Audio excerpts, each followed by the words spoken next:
जय हिंद दोस्तों, मैं एयर वेटरन कॉर्पोरल मोरंगन चेन्नई से। दोस्तों, आजकल बहुत हर चीज का चर्चा हो रहा है। कोई कहता है हवन करेंगे, 15 अक्टूबर को हवन करेंगे। कोई कहता है 4 नवंबर को 4, 5, 6 का एक प्रोग्राम दे रहे हैं, प्रधानमंत्री का घर घेराव करेंगे। और हमारे जो है 25 नवंबर को जो है रेल रोको प्रोग्राम। दोस्तों, ये तीनों प्रोग्राम या तीनों जो कार्यक्रम किस लिए है और कौन आवाज दे रहा है और किसकी मांग सही है? एक हवन के नाम पे जो है सद्बुद्धि दे दो। सद्बुद्धि किसको मांग रहे, किसके लिए मांग रहे हैं? क्योंकि हमारे जो लंबी आंदोलन इसलिए है वन रैंक वन पेंशन के लिए। और वन रैंक वन पेंशन कौन नहीं दे रहा? वन रैंक वन पेंशन ये अभी का जो गवर्नमेंट है वो सही ढंग से नहीं दिया। इसी के पीछे तो आंदोलन शुरू हुआ। अगर सद्बुद्धि दे दो है, सद्बुद्धि ये मांग रहे कि गवर्नमेंट प्राइम मिनिस्टर को सद्बुद्धि या डिफेंस मिनिस्टर के लिए सद्बुद्धि मांग रहे हैं। दोस्तों, ये जो है ना, इसका जो खेल देख लो। ये नहीं कहेंगे कि सद्बुद्धि किसके लिए मांग रहे हैं। ये मतलब हम तो यही चाहते हैं कि हम हमेशा क्या बोलते हैं कि हम माननीय प्रधानमंत्री और रक्षा मंत्री जी से रिक्वेस्ट करते हैं कि हमारे तरफ भी आप देखा करो, हमारे मांग सुना करो। तो हम तो रिक्वेस्ट करते हैं, हम तो ये नहीं कहते कि सद्बुद्धि दे दो। अब ये जो ग्रुप जो कल हम देने जा रहे हैं, यज्ञ करने जा रहे हैं, सद्बुद्धि का यज्ञ किसके लिए सद्बुद्धि है, ये सोचना आपका काम है। इसमें भाग लेना, करना या नहीं करना, ये सब आप सोच लो। लेकिन ऐसा हेराफेरी का काम, वहां पे नोटिस लगा लो कि सद्बुद्धि हम मांग रहे हैं, इनको सद्बुद्धि दे दो करके। किसको सद्बुद्धि मांग रहे हैं, किसको सद्बुद्धि किसको मिलना चाहिए, इसके बारे में एक भी शब्द नहीं है। और दूसरा जो ग्रुप जो है वो कह रहे हैं कि मतलब यहां से दिल्ली एंट्री करेंगे, यहां से एंट्री करेंगे, यहां से एंट्री करेंगे, फिर उसके बाद प्रधानमंत्री के घर की तरफ देंगे, आगे बढ़ेंगे। और सारे मतलब इन्होंने पब्लिकली ओपनली डिक्लेयर कर दिया कि इनका रूट क्या है। सबको मालूम है कि दिल्ली के अंदर ऐसे प्रवेश नहीं कर सकते हैं ग्रुप में। ये दोनों पार्टी जो है एक पॉलिटिकल माइलेज है इनका। दोनों एक पर्टिकुलर पॉलिटिक्स मतलब पॉलिटिकल पार्टी से संबंधित रखते हैं। दोस्तों, अभी तीसरा सबका सैनिक संघर्ष कमेटी, जिसने ये 20 फरवरी से जो आंदोलन शुरू किया, जो आज भी बैठे हैं, सबसे पहले मांग हमने लगाया 3 जजेस का कमेटी होना चाहिए। कमेटी की बात हम मानते हैं, चलो ठीक है। हमारा ये, हम तो हमेशा यही पूछ रहे हैं प्रधानमंत्री जी से। कभी आप 65,000 करोड़ बोलते हैं, कभी 70,000 करोड़ बोलते हैं, कि कौन सा सही है, 65 सही है या 70 सही है?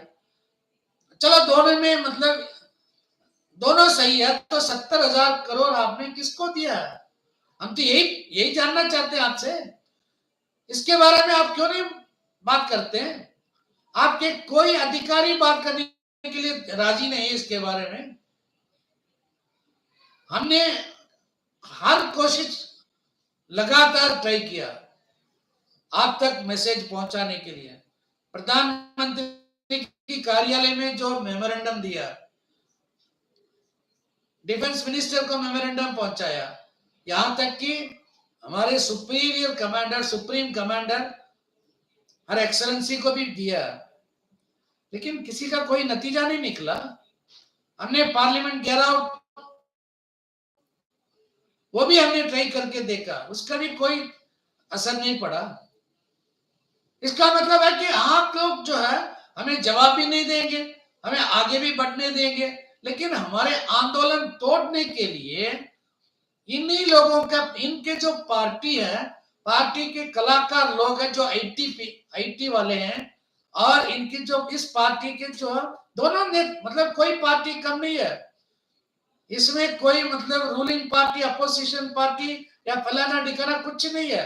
सारे के सारे पार्टी और सारे पार्टी के जो भी आपसे संगठन और जवान है वो सारे मिले हुए हैं इस आंदोलन को तोड़ने के लिए। दोस्तों क्यों तोड़ना चाहते हैं? ये शुरू से, आज से नहीं, नवंबर 14 तारीख से हमारा लगातार कोशिश चल रहा है, और अभी हवा मतलब तेज हो गया। अब सारे के सारे जवान, जैसे जवान इकट्ठे होने के लिए आगे आ रहे हैं।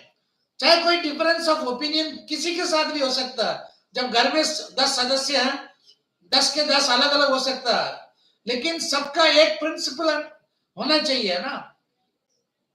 अब सारे के सारे जो हर जगह से इकट्ठे हो रहे हैं, और एक मेजर जनरल कहता है कि जैसे जवान इकट्ठे हो जाएंगे तो इसके वजह से क्या है कि फौज में इसका असर पड़ेगा। अरे कैसे कॉमेडी पीस हो तुम? तेरे को मेजर जनरल किसने बनाया? हमारे इकट्ठा होने से फौज में कैसे मतलब तनाव स्टार्ट हो जाएगा? और एक रिटायर्ड आईएएस के जो टॉप ऑफिसर है वो भी कहता है, और कहता कि कानूनी तौर पे इनके ऊपर एक्शन लेना। अरे धमकी क्यों दे रहे हो? दोस्तों ये अग्निवीर स्कीम के बारे में 2018 में मैंने बात किया, अभी नहीं, 2018-19 में, जब ये मतलब लागू नहीं हुआ था, लेकिन इसके बारे में चर्चा उसी टाइम स्टार्ट हो गया था, उसी टाइम स्टार्ट हुआ था। उसी टाइम मैंने कहा कि अग्निवीर स्कीम ये अफसर्स का चाल है, क्योंकि गवर्नमेंट अफसर्स या गवर्नमेंट मिनिस्टर्स, इनको किसी को इसके बारे में कोई ज्ञान नहीं है। मैं अभी भी बताता हूं, क्योंकि ऐसे हमने ब्यूरोक्रेट्स देखा है जो प्राइम मिनिस्टर को लिख के देता है कि फलाना टाइम में जनरल करियप्पा था, फलाना टाइम में जनरल तिम्मैया। ऐसे जो ब्यूरोक्रेट्स हमने देख लिया, ऐसे हमने ब्यूरोक्रेट्स देखा है। सीमैन रैंक एक सिपाही के बराबर, लीडिंग सीमैन जो है एक नायक के बराबर, लेकिन लीडिंग सीमैन को सिपाही की हैसियत से जो है लेके आया, फिर उसके हिसाब से पीपीओ भी साइन किया। ब्यूरोक्रेट्स ऐसे मैंने देखा है। अंडर सेक्रेटरी पीसीडी इलाहाबाद में, मेरे पास सबूत है उसका, क्लियरली उसने बताया leading seaman is equivalent to a सिपाही इन आर्मी, और उसको जो दिया है 17,130। दोस्तों मेरा कहने का मतलब है ब्यूरोक्रेट्स को भी कुछ नहीं मालूम था, लेकिन पाठ पढ़ाने वाला कौन था? प्राइम मिनिस्टर को जो है, प्राइम मिनिस्टर से अच्छा नाम कमाने के लिए अग्निवीर स्कीम लाने वाला कौन था? मैं नाम नहीं बताना चाहता हूं, क्योंकि वो भगवान को प्यारा हो गया। दोस्तों उसी टाइम से मैं अग्निवीर के खिलाफ बात किया, लेकिन आप लोगों के कान में तो सुना ही नहीं दिया, क्योंकि आप लोग जो हमेशा 1 रैंक 1 पेंशन और बल्ले बल्ले की खबर के पीछे भागते थे, अभी भी वही भाग रहे हैं, अभी भी उसी के लिए भाग रहे हैं। आप सच्चाई से डरते हो, सच्चाई सुनने से, सच्चाई देखने से, सच्चाई बोलने से आप लोग डरते हो। आप डरपोक है सब। अगर वीर पुरुष होता तो उसी टाइम सामने आ गया होता। जब अग्निवीर की जब बात हो रही थी, उसी time SSC short service commission का जो है टेन्यूर बढ़ा दिया था। किसी ने आवाज नहीं उठाया इसके बारे में। अब एक अग्निवीर का जो है, एक अग्निवीर शहीद हो गया। दोस्तों आप सभी लोगों ने सब में हर जगह आपने ये मैसेज देखा होगा, आपको बुरा नहीं लग रहा? मैं उन्हीं जनरल से पूछना चाहता हूं, और उन्हीं जो एयरफोर्स के सबसे हाईएस्ट पोस्ट से जो रिटायर हुआ उनसे पूछना चाहता हूं, इसके वजह से फौज में तनाव नहीं बढ़ेगा? असर नहीं पड़ेगा इसका? अभी तो मुंह खोलो। जब वर्दी में था उस टाइम तो मुंह नहीं खोला। अभी हमें धमकी दे रहे हो ना पेंशन की, अभी मुंह खोलो कि अग्निवीर की वजह से ऐसे हो गया। अभी वायुवीर का देखना अभी आगे क्या होगा। दोस्तों, एक एयरक्राफ्ट मेंटेनेंस के लिए कितने लोग चाहिए और कितनी एक्सपीरियंस चाहिए, और एयरफोर्स है सपोर्टिंग फोर्स है आर्मी के लिए। सारे के सारे पायलट्स का जान किसके हाथ में है? एयरमैन के हाथ में है, चाहे वो एलएसी हो या सार्जेंट हो या कोई भी रैंक का हो।